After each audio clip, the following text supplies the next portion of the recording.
A primeira reacción que adoptamos en Galicia foi en Vigo, e eu quero agradecerle aos compañeros que estuveron na corporación anterior a súa disponibilidade. O partido que fixo foi que inmediatamente nomear unha xestora cuya presidenta, como todos ustedes saben, é a anterior alcaldesa de Vigo, Corina Porro, e a ela lle corresponde reconstruir o partido na cidade de Vigo. Vamos a axudar entre todos e vamos a comprometer entre todos. Vigo foi o que cambiou, digamos,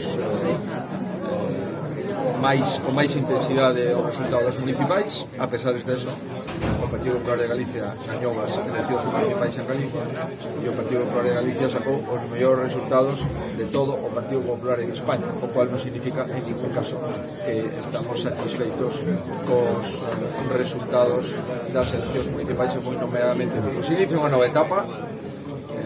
Que mellor que a anterior alcaldesa Corina Porro para iniciar esa etapa en Vigo. Vamos a ensanchar o partido en Vigo, vamos a darlle cabida a toda a xente que quera seguir traballando.